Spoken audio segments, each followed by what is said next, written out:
From shocking confessions to explosive outbursts, these top 10 moments capture human emotion at its peak. Don't say I didn't warn you. Number 10. Franklin Williams. Imagine Franklin Williams, a man already convicted of multiple felonies, including armed robberies and evading police in Cleveland, Ohio. He's the talkative type, maybe a bit too much. In the middle of his sentencing, despite repeated warnings, he just won't shut up.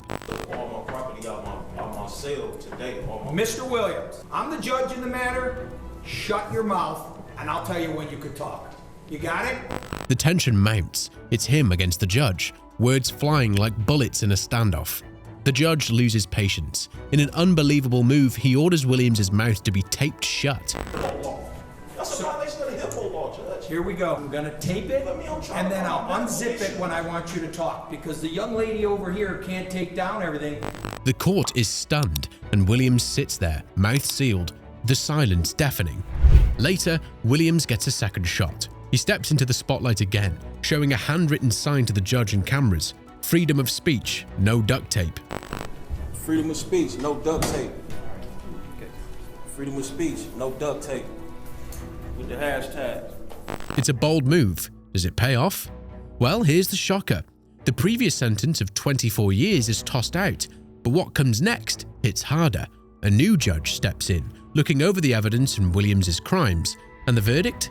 A whopping 33 years behind bars. The room goes quiet. The shock, palpable. Williams' audacity had cost him 9 more years in prison. I know you're not an animal, Mr. Williams, you're a human being. But the question the court has to determine is whether or not you've learned from those mistakes. Number 9. Jacob Morgan. Jacob Morgan, just 17, stands accused of an unthinkable crime in Rock Hill, South Carolina. A family home burnt to the ground. A 14-month-old stepbrother dead. The cause? Morgan himself, prosecutors claim, having set the fire intentionally.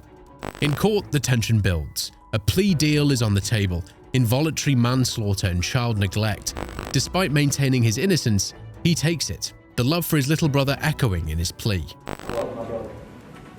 I still do to this very day. He's my best friend. To kill him would be killing a piece of myself. He was the only brother I ever had. The gavel crashes down. 15 years in prison. But here's the twist. After serving just 7 years, the unthinkable happens. Morgan is released. A chilling tale of family, fire, and a surprising freedom that leaves you questioning what you thought you knew. Number 8. Ignacio Rodriguez. In the heart of San Antonio, Texas, a tale of shocking tragedy unfolds. Ignacio Rodriguez, accused of the unthinkable, stands in the shadow of his 4-month-old son's death. A fractured skull, severe brain bleeding. All fingers point to Rodriguez. In the courtroom, anticipation looms. Rodriguez faces a chilling capital murder charge. But then, a surprise. He pleads guilty to a lesser charge. Mr. Rodriguez, how do you plead? Guilty, not guilty, or no contest? Guilty. Intentional injury causing serious bodily harm to a child. The sentence lands like a thunderbolt. 50 years confinement. It is the order of the court that you be sentenced to 50 years confinement. But the story doesn't end there. The baby's mother confronts Rodriguez. I hate more than anything what you did to her son, and for that I can never see. A face-off that sizzles with tension and grief. He implores her to tell their surviving child the whole truth. She gets older, she'll start asking questions. Then tell her the truth. Tell her the truth. The room gasps as he's hastily removed from the courtroom. A shocking end, with Rodriguez serving his 50-year sentence, leaving behind a trail of questions and grief. Number 7. Kamiyagami. Meet Kamiyagami, a woman from Jackson, Mississippi, tangled in a horrifying web of love turned fatal. As an argument with her boyfriend escalates, it ends with him lying in a pool of blood, a knife wound to his heart. Gamet, hands still shaking, is arrested, slapped with first-degree murder charges. In court, she insists it was self-defense, that he attacked her first, but her cries fall on deaf ears. At trial, the way I was portrayed, mostly everything was lies. There was a little bit of truth, but mostly I was convicted off of lies. Guilty, the verdict rings out, her defense shattering. Through it all, she interrupts the judge, a defiance that seizes everyone's attention. It's as if she feels no remorse. The judge, fed up, throws a damning statement at her. "You stabbed him until he was dead," he says. "You gutted him like a fish in that apartment too. You were relentless. You stabbed, you stabbed, you stabbed, you stabbed, you stabbed until he was dead." The anticipation peaks as he delivers the final blow. "I hope you die in prison.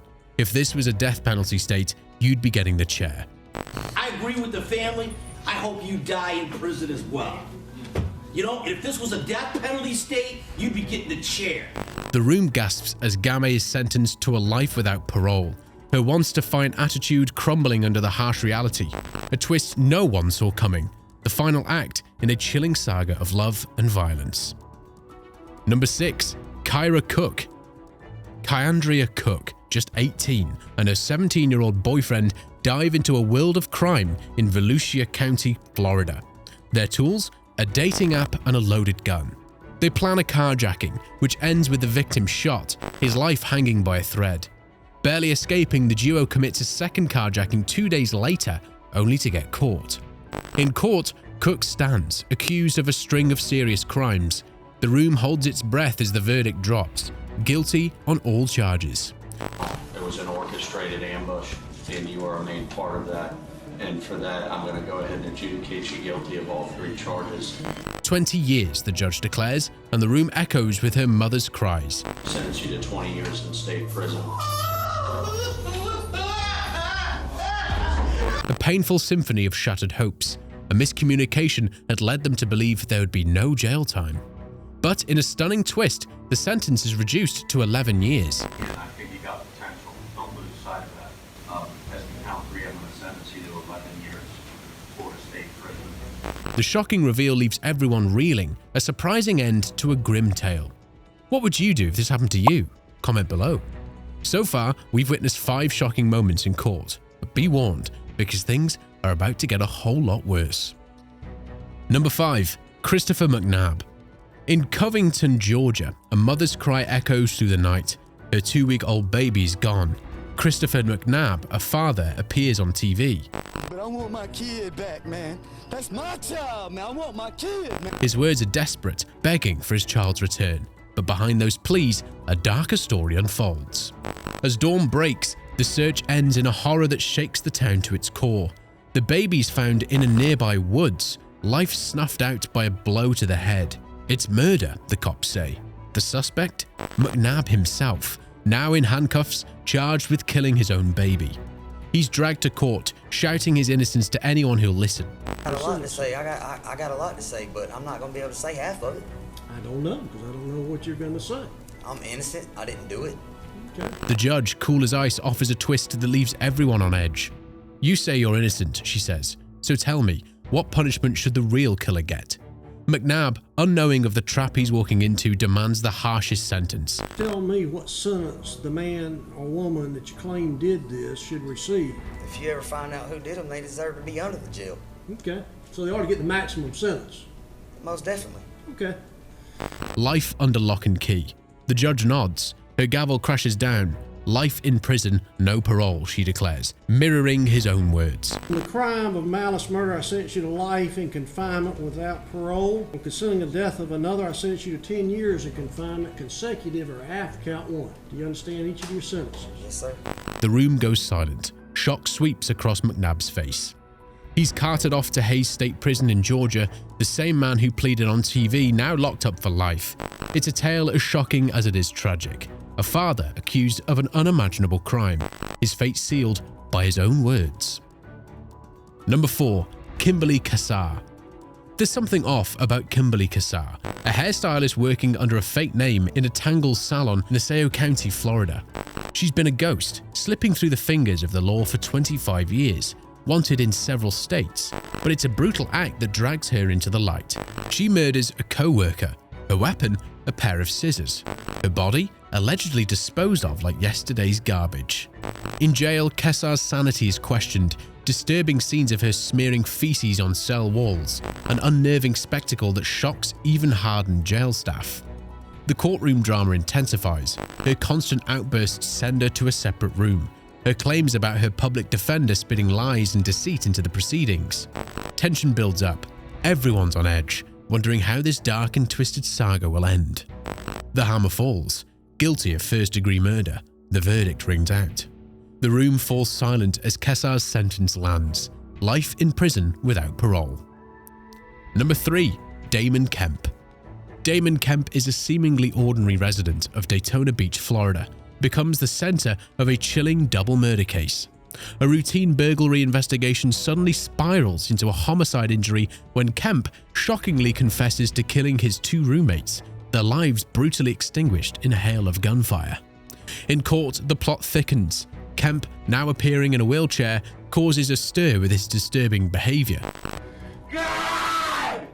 God! God! God! Ignoring the judge's attempts to gain his control, the tension is palpable, the anticipation tangible. The moment becomes unbearable for the victim's family, forcing them to exit, leaving a courtroom in disarray. A tale of murder that twists into an enigma. With Kemp now awaiting his fate from the confines of Volusia County Jail, the dark question lingers. What comes next? Number 2. Eric Butts and Shanita Cunningham. In the peaceful town of Summerville, South Carolina, a sinister secret unfolds. Erica Butts and Shanita Cunningham, friends turned co-conspirators, stand accused of a heinous crime. Their charge? Homicide by child abuse, targeted as a toddler, no more than 3 years old, entrusted to their care. A chilling tapestry of abuse is woven, weeks of unspoken torture lining the path to the poor child's untimely end.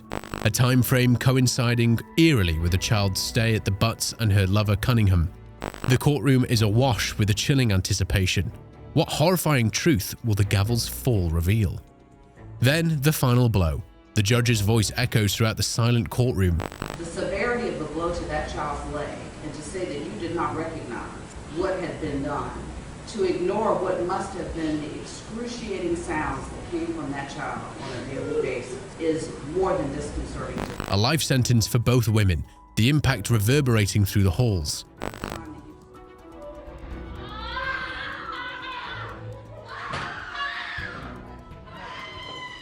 Now, Butts and Cunningham languish in separate prisons, their life sentences evidence of a haunting tale of trust betrayed and innocence lost. Number 1. Anthony Kirkland. Deep within the heart of Cincinnati, Ohio, lurks a chilling presence. Anthony Kirkland, a man who even labels himself as evil. His reputation stained by a 16-year sentence for the murder of an ex-girlfriend continues to darken as he embarks on a horrific killing spree.